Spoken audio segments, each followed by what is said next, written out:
Halo, selamat pagi Smart People. Selamat datang di Morning Stock Picks bersama RHB Sekuritas. Perkenalkan, saya Ilham sebagai Technical Analyst, serta hari ini nantinya saya akan ditemani oleh Pak Arandi. Beliau merupakan tim riset dari RHB Sekuritas dan hari ini beliau akan memaparkan informasi pasar serta sektor tertentu. Jadi bila Smart People memiliki pertanyaan, bisa langsung ditanyakan pada kolom chat. Baik, Smart People, kita akan mengulas terlebih dahulu ya untuk Morning Topics hari ini ya mengenai komoditas, transaksi asing, dan juga sektor. Untuk komoditas pada pekan lalu emas ditutup terkoreksi ya sebesar 0,68% ke 3.023 per troy ounce. Kemudian ada emas per gramnya yang ditutup terkoreksi juga sebesar 0,56% ke 1.602.948 per gram. Kemudian ada silver yang terkoreksi sebesar 1,49% ke level 33.485 dan ada minyak mentah WTI yang naik positif sebesar 0,31% ke 68 per barel. Ada gandum yang terkoreksi sebesar 0,51% ke 563 dan ada nikel yang ditutup terkoreksi sebesar 0,34% ke level 16.175. Adapun berdasarkan aplikasi RHB Trade Smart ID, pekan lalu ada 174 saham yang ditutup menguat, ada 620 saham yang ditutup melemah, dan ada 243 saham yang ditutup stagnan. Adapun transaksi asing, net buy dan juga net sell, net buy-nya dari saham AMRT sebesar 66,7 miliar, ada saham Pegas sebesar 52,6 miliar, dan ada saham Astra Internasional sebesar 49,3 miliar. Di sisi lain, untuk net sale-nya ada saham BBCA sebesar 1,3 triliun, ada saham BBNI sebesar 514,2 miliar, dan ada saham BMRI sebesar 512,2 miliar. Pada pekan lalu, Smart People, untuk indeks sektoral ya, yang positif sendiri itu indeks industrial sebesar 0,29%, kemudian energi terkoreksi sebesar 1,02%, dan juga eh, indeks indeks atau sektor transportasi dan juga logistik sebesar 1,14% terkoreksi. Sekarang kita akan lanjut melihat pergerakan indeks dan juga saham ya secara teknikal. Untuk Dow Jones ya, untuk Dow Jones pada pekan lalu Jumat ya ditutup positif sebesar 0,08% dengan rentang pergerakan di 41.402 hingga 42.360. Kemudian kita ke indeks DAX. Indeks DAX juga kemarin atau pekan lalu ditutup terkoreksi sebesar 0,47% ke level 22.891 untuk rentang pergerakannya di antara 22.422 hingga 23.495. Dan mungkin sebagian smart people juga penasaran gimana sih kira-kira untuk IHSG-nya. Jadi smart people pekan lalu ya yang kita tahu IHSG ditutup terkoreksi sebesar 1,94% ke 6.258. Kalau dinilai secara teknikal IHSG sudah menutup gap ya. Gapnya di antara 6.332 hingga 6.358. Karena penutupan IHSG ini di bawah 6.332, kami menilai untuk pergerakan IHSG hari ini masih cenderung mengalami koreksi yang terbatas hingga menguji level support atau batas bawahnya kurang lebih di 6.146. Itu untuk IHSG.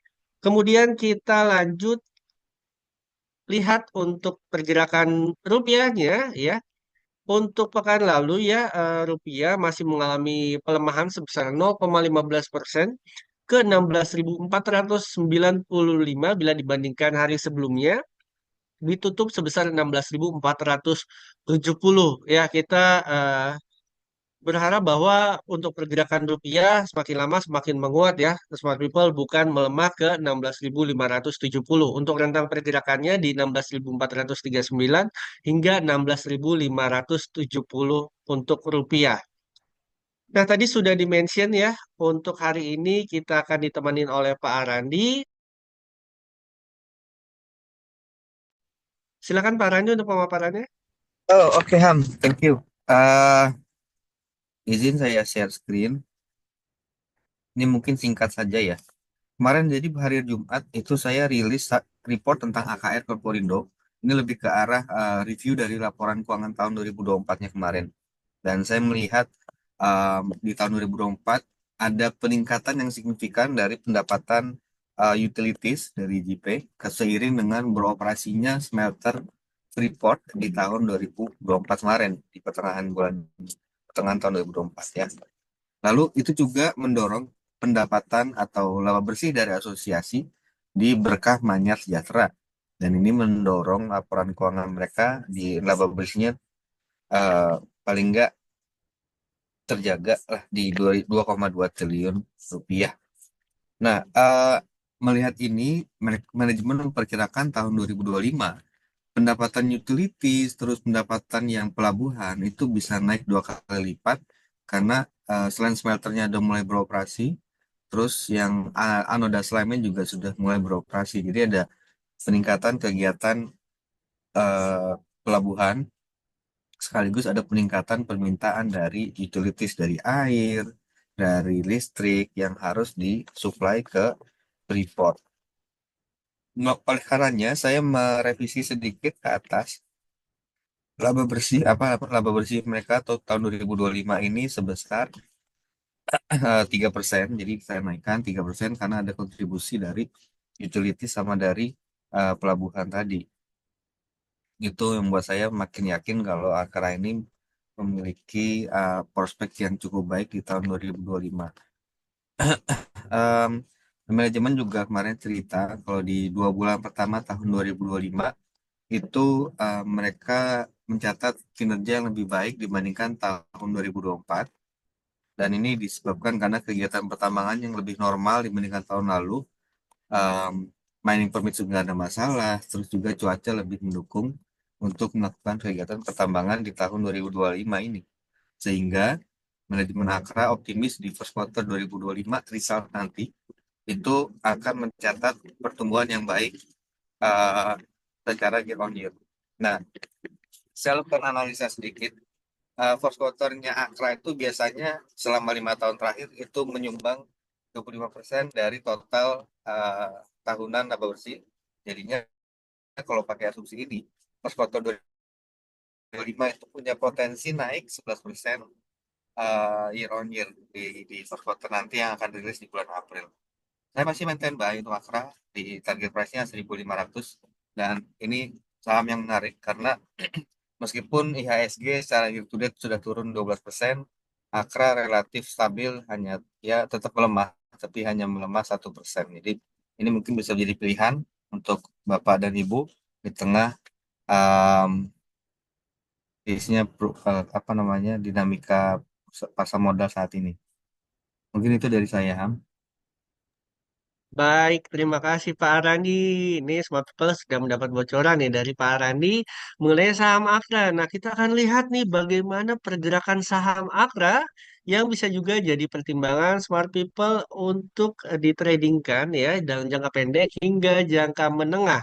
Ini ada dua target profit juga ya, target profit secara teknikal dan apa yang dipaparkan oleh Pak Arandi tadi. Nah, untuk pekan lalu, maaf, untuk saham Akra ya ditutup stagnan ya di level 1100. Nah, berdasarkan analisis dari IHSG, memang IHSG saat ini pergerakannya masih cenderung ada potensi koreksi. Dan untuk saham Akra disarankan untuk buy on support ya di area 1075. Jadi smart people yang mempertimbangkan untuk membeli saham Akra bisa diperhatikan di level-level 1075 dengan target profit pertamanya di area 1160 dengan potensi upside sekitar 7% dan target profit keduanya di area 1265 dengan potensi upside sebesar 17 persenan. Dan kalau misalnya kita mengacu pada apa yang dipaparkan oleh Pak Randi, dengan level 1.500-nya ini memiliki potensi upside hampir 40% ya, Smart People. Itu untuk saham Akra. Nah, hari ini kami juga memiliki tiga pilihan stock pick lainnya. Namun sebelum itu kita akan review dulu nih analisis dari Mas Falah pekan lalu. Ada SMGR, MTEK, dan juga PANI. Untuk SMGR sendiri ya, ini sebenarnya masih dalam trading plan ya. Untuk stop loss-nya di area 2100, untuk entry buy-nya kemarin di 2210. Jadi belum terkena stop loss ya. Untuk smart people yang sudah membeli saham SMGR bisa di hold terlebih dahulu ya, sambil kita lihat bagaimana pergerakan market hari ini. Nextnya ke saham Pani. Saham Pani juga untuk entry buy-nya ya di 9225, untuk level stop loss-nya di 8625. Ini juga masih belum terkena stop loss ya, smart people. Jadi bagi smart people yang sudah mengambil saham ini bisa di hold terlebih dahulu. Dan yang terakhir saham MTEK-nya.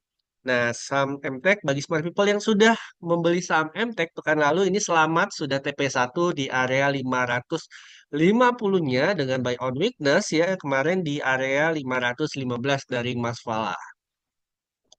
Kita akan masuk ke pilihan saham hari ini ada Kalbe Farma, Pegas dan juga Tower. Meninjau dari pergerakan IHSG yang masih cenderung dinilai terkoreksi ya, kami strateginya buy on weakness untuk saham KLBF ya, walaupun kemarin ditutup atau pekan lalu ditutup positif. Untuk strategi lainnya buy on weakness di level 1070 dengan target profit pertamanya di area 1160 dengan potensi upside sekitar 8%. Dan target profit keduanya di area 1240 dengan potensi upside sebesar 15%. Dan jangan lupa smart people untuk level stop loss atau toleransi risikonya di area 1000 ya. Itu untuk Kalbe Farma. Nextnya Pegas, apakah Pegas akan kembali ngegas lagi nih? Untuk strateginya masih di buy on weakness ya, di area 1505. Untuk target profit pertamanya di area 1570 dan target profit keduanya di area 1665 dengan potensi upside sekitar 10%. Dan level stop loss-nya atau toleransi risikonya di area 1450 ya. Kami menilai untuk sekarang saham Pegas sedang berada di area konsolidasinya ya, sedang menunggu trigger apa dari market yang bisa mendukung pergerakan saham Pegas ini kembali ke atas biar lebih ngegas lagi ya, Smart People. Next-nya untuk saham TOWR, Sarana Menara Nusa. Ini kami menilai memang secara tren ya, teknikal ini masih bearish atau mengalami penurunan nih, sebagai people. Namun penurunannya sudah mulai terbatas ya. Kalau kita lihat beberapa hari terakhir ya, atau dari beberapa minggu yang lalu dari 10 Maret hingga 21 Maret. Itu pergerakannya sideways atau flat, ini mengindikasi bahwa saham TOWR ini berpotensi ada pergerakan ke atas. Nah, smart people bisa menggunakan strategi buy on weakness lagi di area 505 ya. Untuk supportnya sih di area 496 ya, smart people. Untuk target profit pertamanya di 540 dengan potensi upside kurang lebih 7%. Dan target profit kedua di 575 dengan potensi upside sebesar 13%. Dan toleransi risiko atau level stop loss-nya di area 480. Nah, dari ketiga pilihan saham tadi, kita akan masuk sesi yang ditunggu-tunggu, yaitu sesi Q&A. Jadi bagi smart people yang memiliki pertanyaan, bisa langsung ditanyakan di kolom chat. Oke, pertanyaan pertama, pagi Mas Ilham, bagaimana dengan Brismas? Selamat pagi Pak Kris, kita akan melihat saham BRIS. Nah, memang saham-saham perbankan yang kita tahu ya dari pekan lalu masih mengalami koreksi. Dan kalau misalnya kita lihat secara net sell ya, mostly dari tiga net sell terbesar asing itu dari saham perbankan juga ya. Kalau misalnya kita lihat ya untuk saham BRIS sendiri, sebenarnya saat ini berada di area supportnya ya di 2010. Namun kita lihat ya untuk konfirmasi kembali, bila saham BRIS sempat atau masih bisa bertahan di atas area 2010-nya, Ini bisa dipertimbangkan untuk buy on weakness ya dengan target profit pertamanya kurang lebih di area 2000 sorry 2110 dengan target profit keduanya kurang lebih di area 2320 untuk potensi upside-nya sekitar 15% dan level stop loss atau toleransi risiko di 1890 untuk saham BRIS. Nextnya BBRI. Baik, kita ke BBRI. Nah, untuk BBRI pekan lalu ditutup positif sebesar 1,09%.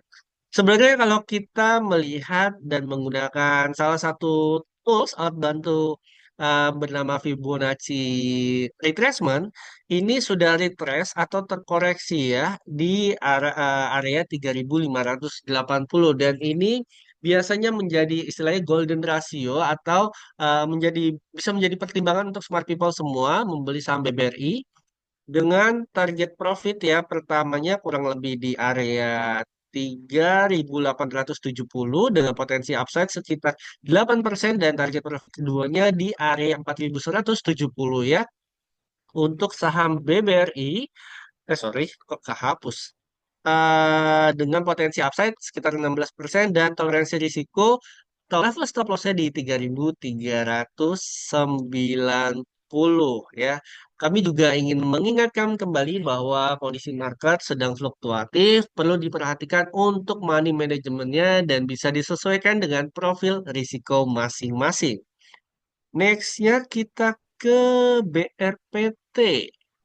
Baik, kita intip-intip untuk Barito Pasifik. Untuk Barito Pasifik sendiri ya, kalau misalnya kita lihat lagi dengan tools Fibonacci eh, eksternal ya, ini berada di area supportnya 630. Jadi, smart people, selama saham BRPT ini berada di atas area 630, bisa dipertimbangkan untuk dibeli, namun dengan catatan dalam jangka pendek ya.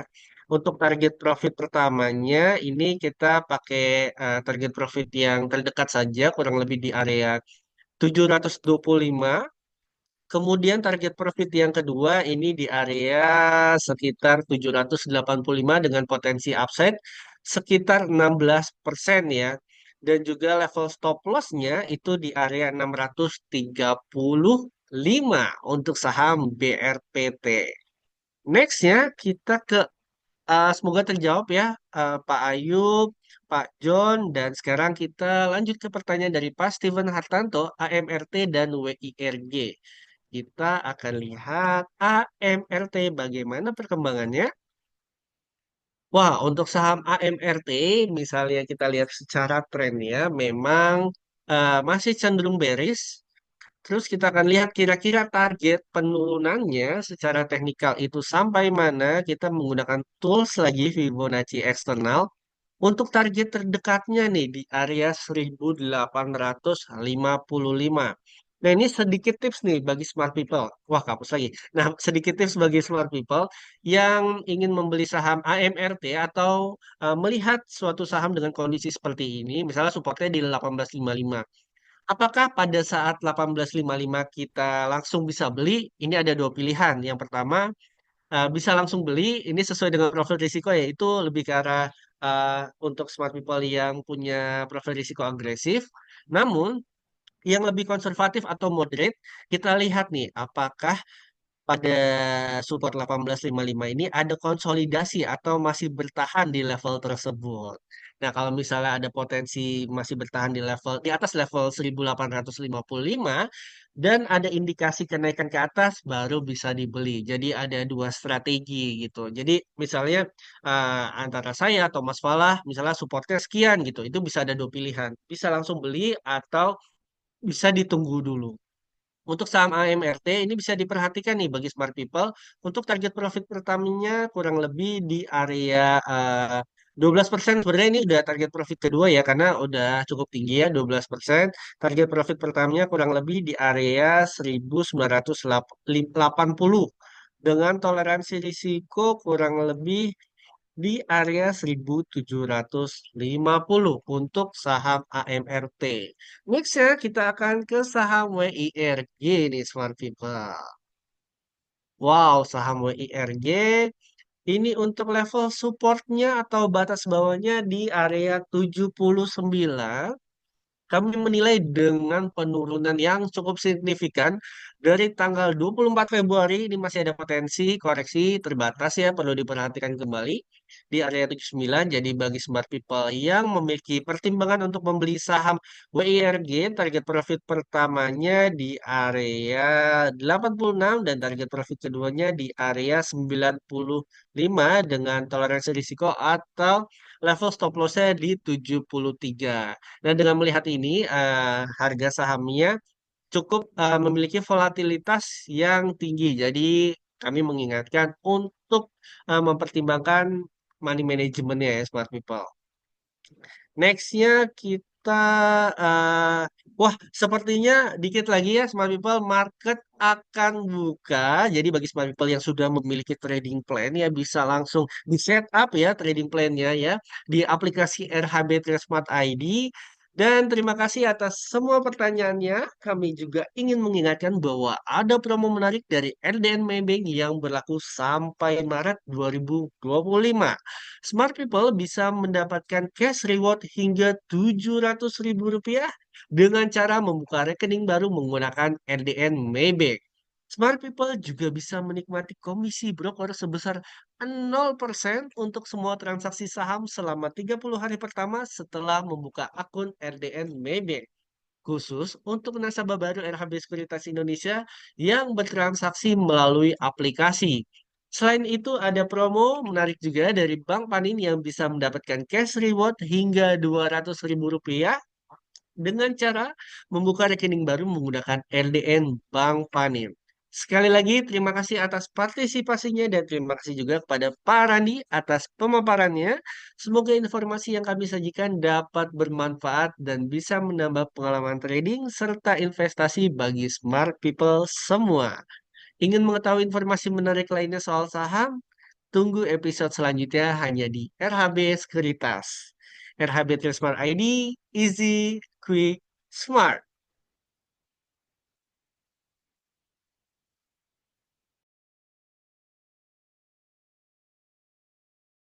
Sama-sama, Pak.